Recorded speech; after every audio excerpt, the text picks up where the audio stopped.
Sup, beautiful souls. I'm Grant Sparkle. This is Little Temple, and these are yoga hacks for life. You're probably wondering why I'm sitting here with hardly any clothes on, and I will get to that in just a moment. It is relevant.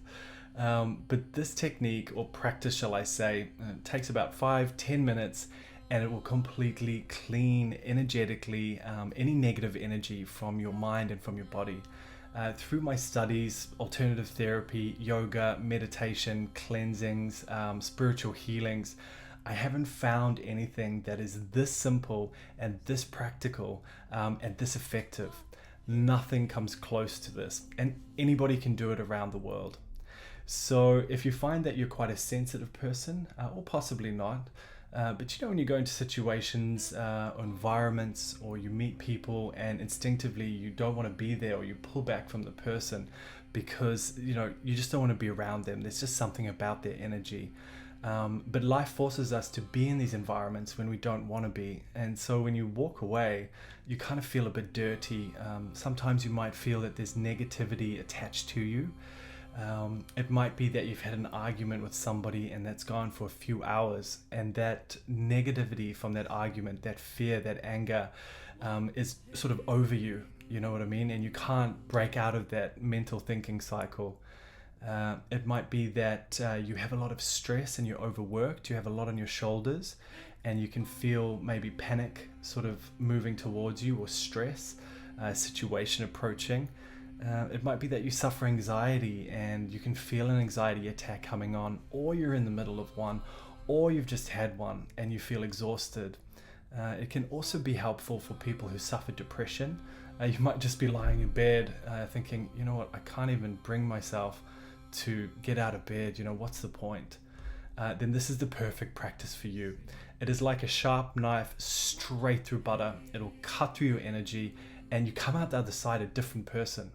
I've never met somebody who hasn't come out of the other side of this and said they feel completely different, shining with energy. I'm really excited to share this powerful and life-changing practice with you.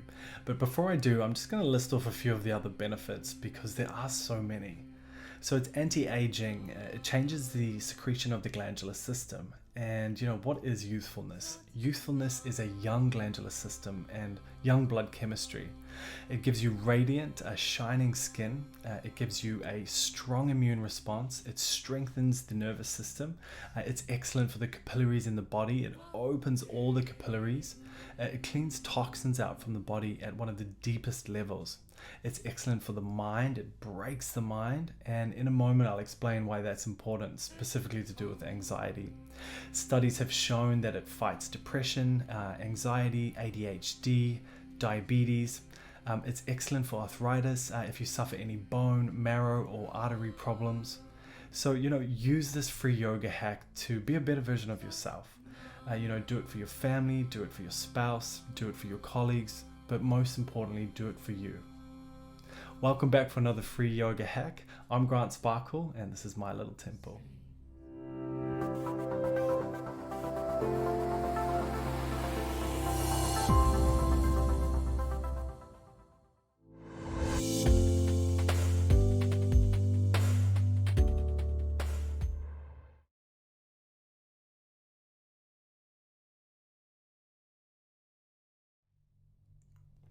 So the reason why I'm not wearing any clothes is because I just practiced hydrotherapy, or had a cold shower. This is known as the ancient and sacred practice of Ishnaan. Precautions for this: if you have a fever, suffer rheumatism, or any heart problems, you shouldn't practice this. Also, if you are in your moon cycle, ladies, or menstruating, you shouldn't practice this. If you are pregnant, you can shower baby for 3 minutes, no more. And after the 7th month, you should stop this practice altogether. So we tend to think of stress as a negative thing. The mind doesn't like it, so we listen to the mind and we don't do it. But there are some really positive stresses in life. Examples of that are exercise, for example. We don't want to do it, but we know that it's good for us. It puts positive stress on our muscles and our cardiovascular systems. Another example of that would be a sauna, or fasting, taking a cold shower, jumping in a lake or the sea. So these are stresses that really evolve us and change us into better versions of ourselves. Look at diamonds, for example. Diamonds are one of the deepest rocks that undergo significant pressure for a long amount of time. But without that pressure, they would never change into one of the most beautiful rocks known to man. So that's really my challenge to you with these yoga hacks. I'm not saying they're going to be comfortable, because they're not going to be comfortable. They're going to be uncomfortable. And that's the point. That's the point sometimes, is for the mind to rebel against it, but for us to do it anyway. And that's where the purification is. So don't give up your hot showers. I'm not asking you to stop that. I know sometimes I need a hot shower, and there's nothing in the world that is going to keep me away from that. But to start to incorporate this powerful technique, either occasionally or regularly in your life, specifically if you suffer from any of the things that I listed at the beginning of the video, you will see instantaneous results. It's a real misconception that people have, is when you have a cold shower, it means I'm going to be cold. That's just not the case. A cold shower makes you hot after. And I can't really convince you of that. You just have to try it to understand it. And I'll explain a bit more now. But if you're still somebody who's like, I just can't do cold showers, I can't bring myself to do it, then that's totally fine. If you wash your hands, your elbows, ears, face, and feet with cold water, you can still receive the benefits of this practice. So what happens with your body when you put cold water onto it is that the body reacts to the coldness of the water by trying to increase and generate the heat in the area you're putting the cold water. And so it sends the blood to the area. The capillaries flourish and the blood just rushes there. All this extra blood rushes back into the organs. And this rushing back into the organs cleans the organs out. It's kind of like watering a crop with fresh water, and then afterwards the crop flourishes. That's generally what happens. All of the toxins are flushed out of the skin as well as the organs with this movement of blood. And as soon as these organs are flushed, the glandular system changes its secretions. And that's because the glandular system is really the guardian of our health. And when it changes, youth returns. So this idea that a cold shower is really going to make you cold afterwards, especially in winter, simply is not true. I've had cold showers and dried myself off and wrapped myself up, which is in the technique, and we'll get into that in just a moment. And I've got so hot that I've actually had to take my clothes off. Another amazing thing happens when you do something that the mind tells you not to do, but you do it anyway. One of my gurus or teachers in India, Swami Satyananda Saraswati, he lives in rural India, and I've lived on that ashram. He's gone now, but when he lived there, he would wait until the middle of winter. He would wait until 3 or 4 in the morning when it was the coldest, and he would go outside and he would take a cold shower then. And the reason for that is he was breaking his mind. And this concept of breaking your mind is so powerful. He used to say, go and clean toilets, especially if you don't want to do it anyway, because you send such a clear message to your mind that you are not the boss of me. The mind doesn't want to clean toilets. The mind doesn't want to take a cold shower. The mind doesn't want to eat healthy. The mind doesn't want to exercise and fast. But we know it's good for us. And when you break the mind and you defy the mind and you show it that you're not the boss, there's great victory in that. And taking a cold shower, you really have to breathe deeply. And I love that, specifically with anxiety and my experience of anxiety in my life. When you take a cold shower and you breathe through stress, you're really sending a very clear communication to your body and to your mind that I'm going to be okay and I can breathe through the stress. And I love how that corresponds to anxiety and panic attacks, because when you are in that extreme stress, what do they always say? They say breathe deeply. It's the first thing you do. So that's why I really love this practice for anxiety, because if you can expose yourself to that stress and you can breathe through it, you're really teaching your brain how to deal with anxiety to some degree. So I'm the kind of guy that likes to put these things to the test.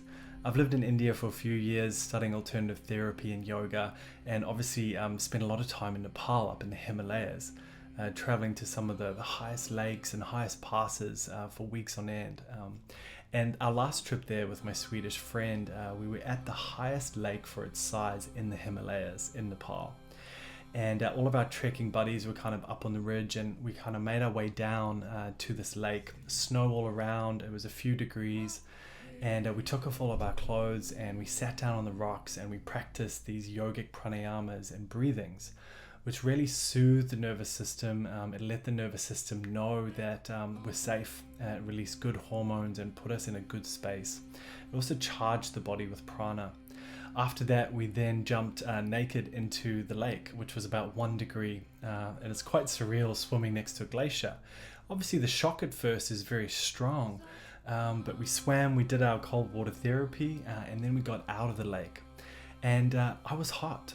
And that's because our bodies have an amazing intelligence that we can't even grasp yet. The body knows how to send heat and prana and energy to places that are in imbalance to balance them out. So the first thing to do is get your bathroom comfortable, turn on the heater, make sure you have a nice big dry warm towel nearby, make sure that you have a nice dry robe to put on directly after, and basically cover yourself in almond oil. So you don't have to do this obviously, but yogis choose almond oil because of its mineral content. And once the water hits the skin will really absorb the minerals into it. The next thing is to put on some shorts that cover your thighs, shorts that create an air pocket in them. And the reason for that is we really want to protect our femur bone and genitals from the freezing cold or cold water, because the femur bone controls the magnesium-calcium balance. The next thing you want to do is move in and out of the water slowly, rubbing different parts of your body as you move in and out of the water. It's really nice to start with extremities. I like to start with my hands. I rub my hands together, I rub my wrists, I rub my forearms, I introduce the water up my arms, right up to my armpits. I do the same with my feet. I run it on my feet and I rub my feet over each other, which is in the traditional teachings. And then I run the water up my calves, rubbing my calves with my feet. What you really want to do is move in and out of the water until you've introduced your whole body to the water. And you want to run the water on your body until it no longer feels cold. Now that might seem like it'll never happen, but I promise you it does. And at first it will be a shock and the mind will rebel. It'll say, no, get out. And just see if you can find your breath, knowing that all these amazing benefits are coming to you. So it's suggested not to put the cold water directly onto the top of your head or your genitals. And that's because we do have really sensitive centers here. Personally, I don't like to wear shorts. I like to just go in butt naked and introduce the body to the water slowly, eventually introducing my chest and my back and under my arms is really sensitive. I love putting the water around the sides of my head and on my face. But yeah, I don't put the water directly on my femur bone. If you run the water below your lower lip for an extended amount of time, you'll become very bright and your mind will become very clear. If you run the water below your eyebrow center and above your upper lip, you'll become very energetic. If you run the water on your eyebrow center directly, it will make you sleepy. And if you massage and run the water on your upper arm, this cures your stomach. And if you run the water on your elbow to 5 centimeters above your wrist, this corresponds directly to your digestive tract. 5 centimeters or 2 inches above your wrist corresponds to your heart, your wrist corresponds to your liver, and your fingertips correspond to your brain. If you let the cold water hit the front of your neck and run down your whole body over your hands, you'll change the psyche of the cells throughout your entire body. If you let the water hit your chest and run down your genitals and you stay for an extended amount of time, you change the cells in the body from unhealthy to healthy. If you let the water hit your feet and you massage one foot with the other, you're actually massaging your entire body. Something else to do is to come out of the cold water once you are acclimatized to it and just rub your body with your hands and you'll feel the body get very hot. After a while, step forward back into the cold water and begin to massage yourself and rub yourself under the water again. We say to do this for sort of 10 to 15 minutes, but as a beginner, you know what? Just having a cold shower is a victory. And over time, begin to build it up. But really stay in long enough to become acclimatized to the water because it will happen. And when you're finished and you step out of the cold shower, you'll already feel hot because all the capillaries are open.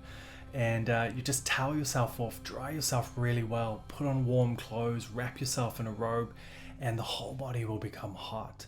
And all of this blood will rush back into the organs as we've discussed.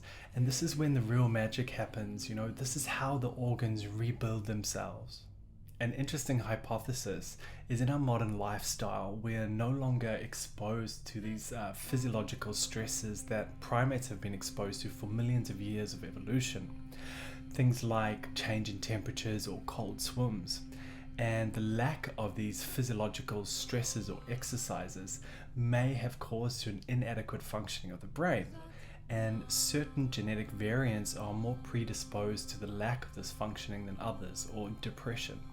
So they decided to put this hypothesis to test in a research study which looked at the antidepressive qualities of cold water. You can check out the link below. And what they found was cold water activates the sympathetic nervous system and increases certain hormones in the blood. There's a high density of cold receptors in the skin, and it caused increased electrical activity from the skin to the peripheral nerve endings of the brain. And this resulted in natural pain relief and antidepressive effects. Below, they've also looked at the effects of cold water on activating certain genes in the body, its positive effects on diabetes, aerobic capacity and recovery, as well as its immunity to sickness. Controlled exposure to cold creates brown fat in the body.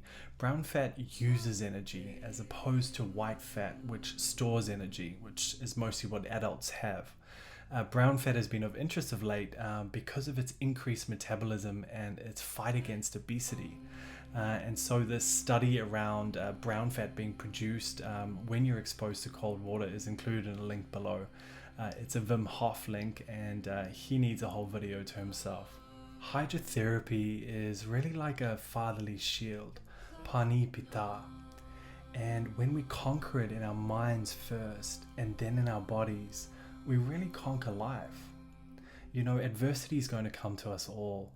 There's going to be poverty, sometimes there'll be riches, there's going to be health, sometimes there's going to be ill health. And death will come to us all, there's no escaping that. But if you have a strong body, a strong soul, and more importantly, a strong mind, when those adversities come, they're not going to touch you. So like and follow. If you have any questions, hit me up. I'll do my best to get back to everybody. Use this yoga hack to be a diamond, be a better version of yourself. I'm Grant Sparkle, this is Little Temple, and this was a yoga hack for life.